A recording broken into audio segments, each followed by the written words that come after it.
ang pananaw ko sa pagtaas ng minimum wage, siguro malaking advantage din yun. And tulong din lalo na sa mga employees. Lalo na ngayon, nagtataas na yung mga bilihin, 'di ba? Tumataas lang yung bilihin, kaso yung sahod naman, hindi nakikisabay. So yun, malaking advantage siya para sa mga employees.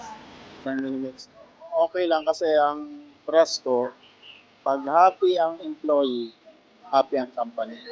Tapos makapag-perform sila kasi hindi nila intindihin yung financial, trabaho na lang sila. Kung satisfied sila. Much better. Yung negosyante, bukod dun sa mahirap na yumaman, tapos naging negosyante na, pero mas marami dyan yung mayaman na pera na talaga, maraming assets bago nagtayo ng company. So, it's a little bit of sacrifice on the end of the employer.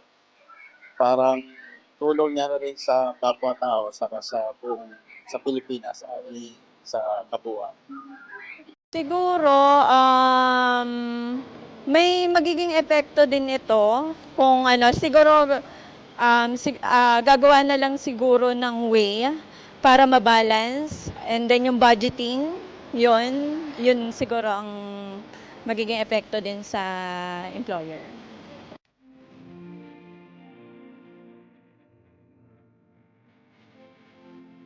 Una yung sa financial report, yan, yung siguro yun nga, yung pondo and budget talaga.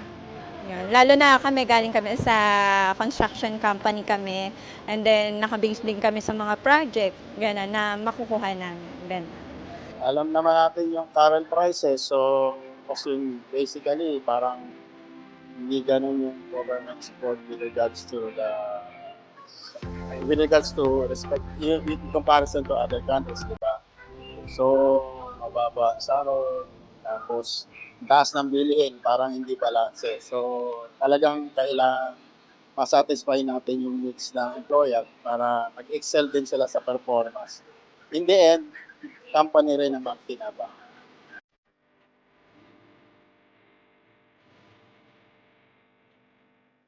Definitely hindi po ito sasapat, 'no, sa buong bansa, lalo dito sa Calabarzon, kalahati lamang ng living wage yung ating kasalukuyang minimum wage, 'no? Not to mention the fact na iba't iba pa yung minimum wage natin kahit nasa isang region, nasa isang probinsya tayo. So napaka hindi sapat nitong sahod na ito.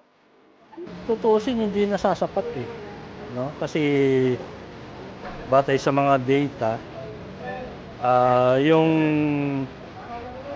poverty threshold, sabi ng PSA, ay nasa 15,000 mahigit. Pero pag yung 600 tinuos mo ay 12,000 lang.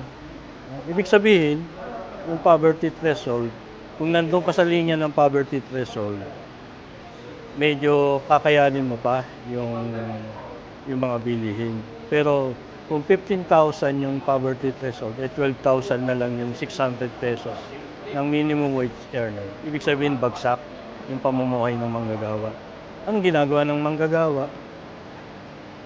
Nangungutang, no?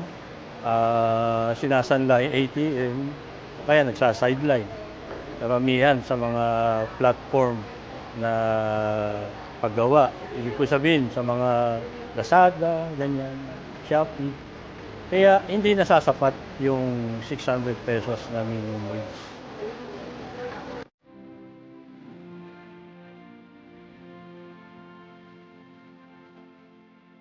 Batay sa pag-aaral namin sa bukluran ng manggagawang Pilipino ay yung renta ng bahay, no? Pati yung pagkain. Siyempre kasama na dyan yung halaga ng LPG, no? Transportation ng mga manggagawa. Yun ang mga matataas ang ginagastos ko.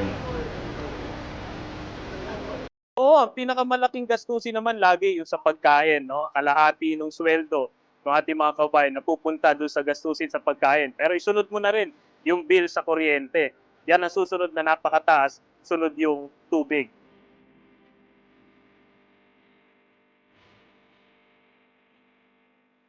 kung yung tamang halaga ay dapat living wage, no? Sa pag-aaral ng Ibon Foundation ay sa ngayon ay 1,300 na yan, no? Isang araw, no? Para makop ng manggagawa yung kanyang batayang pangangailangan, no?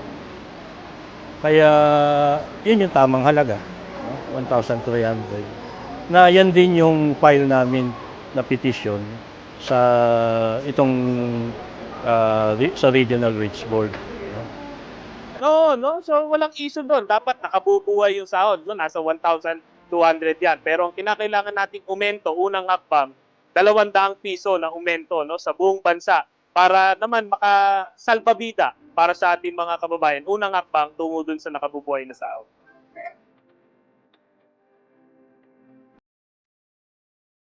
Ay, yun ay magkakambal eh. Oo, yung pagbababa kasi ng presyo, patuloy naman natin ginagawa yan. Pero hindi naman pwedeng taon-taon nang sinusolusyonan ng gobyerno yan, walang pagtaas ng sahod. Ang kagyat ngayon, kailangan pataasin ng sahod kasabay ng pagbaba ng presyo ng mga